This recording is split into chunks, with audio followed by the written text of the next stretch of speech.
ये आकाशवाणी रायपुर है। छत्तीसगढ़ी समाचार बुलेटिन के संग स्मिता शर्मा के जय जोहार।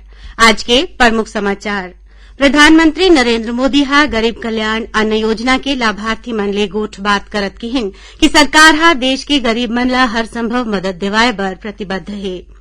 राज्य विद्युत नियामक आयोग डहर ले बिजली के दर म होए बढ़ोतरी के विरोध करत भाजपा हा राज्य सरकार ले ये बढ़ोतरी ला वापस लेके मांग करेन। और केंद्रीय माध्यमिक शिक्षा बोर्ड हा आज 10वीं कक्षा के परिणाम के घोषणा करिस। एमा 99.04% विद्यार्थी मन हा पास होइन। देश भर में 18 बछर ले ज्यादा के जम्मो लोगन मन बर सरकारी केंद्र मन में मुफ्त में टीकाकरण अभियान चलाए जाथे। आप मन ले अपील है कि कोविड रोधी टीका जरूर लगवाओ। कोरोना महामारी बर कोनो किस्म के कोताही झन बरतो और ए सरल उपाय के पालन करो। मास्क लगाओ, 2 गज के सुरक्षित दूरी बनाए रखो, घेरी बेरी साबुन ले हाथ धोवो। लोगन मन ला कोरोना ले जुड़े जानकारी देबर और उनकर मार्गदर्शन बर राष्ट्रीय हेल्पलाइन नंबर हवै।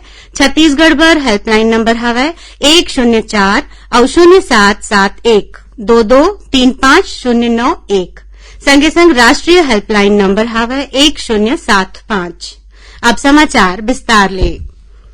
प्रधानमंत्री नरेंद्र मोदी हा किहिन की सरकार हा देश के गरीब मन ला हर संभव मदद देवाए बर प्रतिबद्ध है। प्रधानमंत्री गरीब कल्याण अन्न योजना के लाभार्थी मन बर श्री मोदी हा अपन खुशी जताइन कि निःशुल्क अन्न वितरण ले गरीब मन के जीवन में मदद मिले है।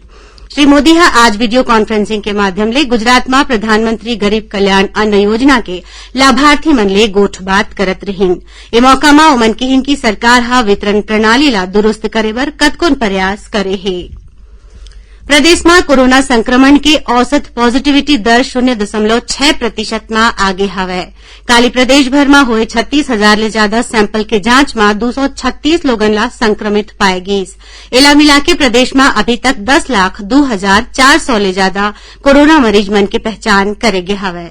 अभी 1,900 ले ज्यादा मरीज मन के इलाज आने आने अस्पताल या होम आइसोलेशन में चलत है। यही बीच प्रदेश में कोरोना टीकाकरण के काम हा जोर शोर ले चलत है। राज्य में कोरोना ले बाँचे बर 1,24,59,000 ले ज्यादा टीका लगाए गए हवै। एमा 99,78,000 ले ज्यादा लोगन ला पहला डोज और 23,81,000 ले ज्यादा लोगन ला टीका के दूसरा डोज लगाए गए हवै। राज्य विद्युत नियामक आयोग डहर ले बिजली के दर में हुए बढ़ोतरी के विरोध करत भारतीय जनता पार्टी के प्रदेश अध्यक्ष विष्णुदेव साय हा राज्य सरकार ले ये बढ़ोतरी ला वापस लेके मांग करीन है। आज एक वर्चुअल पत्रकार वार्ता में श्री साय हा कहिन कि कोविड महामारी के दौर में बिजली दर में बढ़ोतरी आम जनता और गरीब वर्ग ऊपर अन्याय करे जैसन है। ओमन कहिन कि यदि सरकार एला वापस नहीं लेस त भाजपा सड़क में उतर के विरोध दर्ज कराही।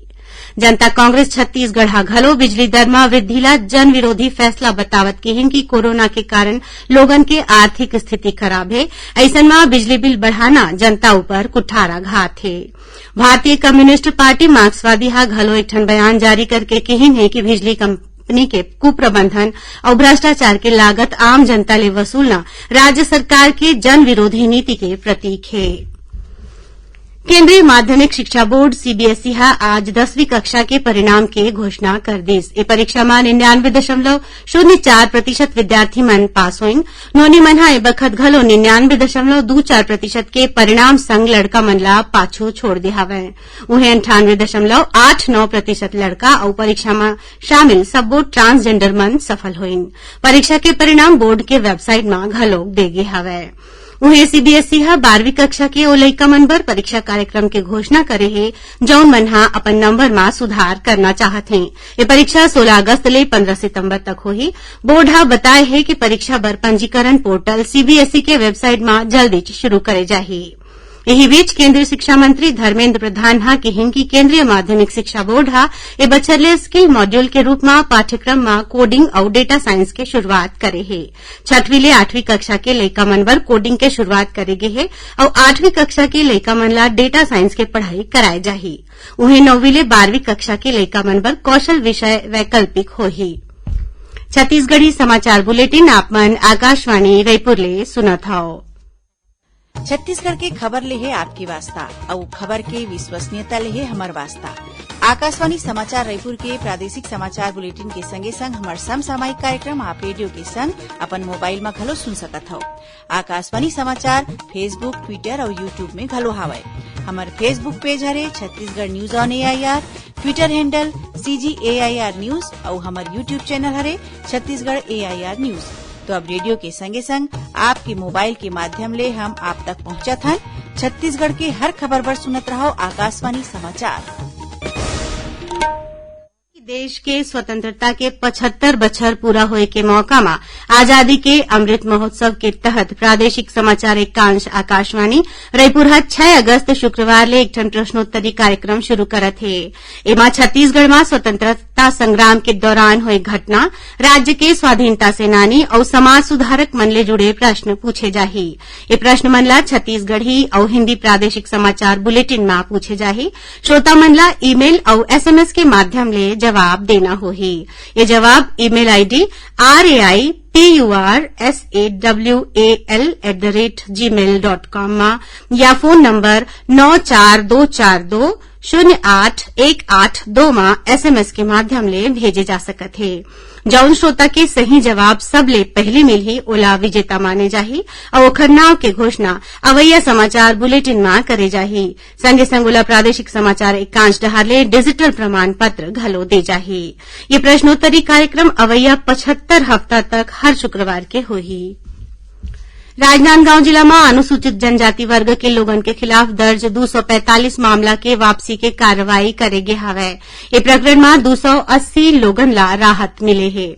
खबर के मुताबिक उच्चतम न्यायालय के पूर्व न्यायमूर्ति AK पटनायक के अगुवाई में एक ठन समिति बनाए गे रहिस, जौनहा माओवाद प्रभावित क्षेत्र में अनुसूचित जनजाति वर्ग के लोगन के विरूद्ध दर्ज 245 प्रकरण के वापसी के आदेश दीन है। रायगढ़ जिला के धरमजयगढ़ वन मंडल में पाछू रतिहा हाथी मन के हमला में एक जन अधेड़ के मौत हो गई। मिले जानकारी के अनुसार बोरो वन परिक्षेत्र के बलपेदा गांव के कटेल पारा में पाछू रतिहा हाथी मन के दल कतकुन मकान ला तोड़ फोड़ दिन उन्हें एक जन अधेड़ के मौत घलो हो गई। एति महासमुंद जिला के बागबहरा ब्लॉक के कुरूभाठा गांव में घलो पाछू रतिहा हाथी के हमला में एक जन सियान के मौत हो गई। यही बीच पटेवा क्षेत्र के कोकड़ी गांव में हाथी मन के दल ला देखे के बाद वन विभाग पटेवा, बोडरा, पताई माता और जोगी डीपा गांव में हाई अलर्ट घोषित करे है। संगे संग विभाग ग्रामीण मन ला घर ले निकले बर और खेत खार और जंगल कोती जाए बर मना घलो करेगे है। प्रदेश के खेल और युवा कल्याण विभाग राज्य खेल पुरस्कार बर 7 अगस्त तक आवेदन मंगाए है। खिलाड़ी मन ला आने बछर आने आवेदन देना होही। आवेदन के प्रारूप विज्ञापन संग्रह विभाग के वेबसाइट में मौजूद है। खबर के मुताबिक हर बछर खिलाड़ी, प्रशिक्षक और निर्णायक मन ला खेल पुरस्कार देके राज्य अलंकरण ले सम्मानित करे जाथे। अब थोरकुन समाचार सारमा। मुख्यमंत्री भूपेश बघेल राष्ट्रकवि मैथिली शरण गुप्त के जयंती में आम लोगन ला नमन करीन है। अपन संदेश में मुख्यमंत्री किहिन की गुप्त जी की रचना भारतीय साहित्य के अमूल्य धरोहर है, जौनहा अवैया पीढ़ी मन ला घलो प्रेरित करत रही। छत्तीसगढ़ ग्रामीण सड़क विकास अभिकरण डहारले प्रधानमंत्री ग्राम सड़क योजना में स्टेट क्वालिटी मॉनिटर्स के इम्पैनलमेंट बर 13 अगस्त तक आवेदन मंगाए गे हवै। महासमुंद जिला के पटेवा थाना पुलिस अधिकारी बन के लोगन ला ठगैया 2 झन मनखे ला गिरफ्तार करे है। दुर्ग जिला के सुपेला थाना पुलिस जमीन के नाव में धोखाधड़ी करे के आरोप में 3 झन लोगन के खिलाफ अपराध दर्ज करे है। जांजगीर चांपा जिला के जयजयपुर बाराद्वार रद्दा में 60 ठन झोपड़ी मन ला तोड़े जाए ले नाराज ग्रामीण मन धरना में बैठ गए हवै। प्रदर्शनकारी मन झोपड़ी तोड़ैया मन ऊपर कार्रवाई करे के और मुआवजा दे जाए के मांग करत हैं। और राजनांदगांव जिला के साल्हेवाड़ा क्षेत्र में एक ठन पेट्रोल पंप ले तिजोरी संग्रह 6 लाख रुपया के चोरी होए के समाचार है। आखिर में प्रमुख समाचार एक घाव फिर। प्रधानमंत्री नरेंद्र मोदी गरीब कल्याण अन्न योजना के लाभार्थी मन ले गोठ बात करत कहिन कि सरकार देश के गरीब मन ला हर संभव मदद देवाए बर प्रतिबद्ध है। राज्य विद्युत नियामक आयोग डहारले बिजली के दर में होए बढ़ोतरी के विरोध करत भाजपा राज्य सरकार ले बढ़ोतरी ला वापस लेके मांग करेन। और केंद्रीय माध्यमिक शिक्षा बोर्ड आज 10वीं कक्षा के परिणाम के घोषणा करिस एवं 99.04% विद्यार्थी मन पास हुईन। एकरे संग छत्तीसगढ़ी समाचार बुलेटिन इहे सिरावत है। जय जोहार।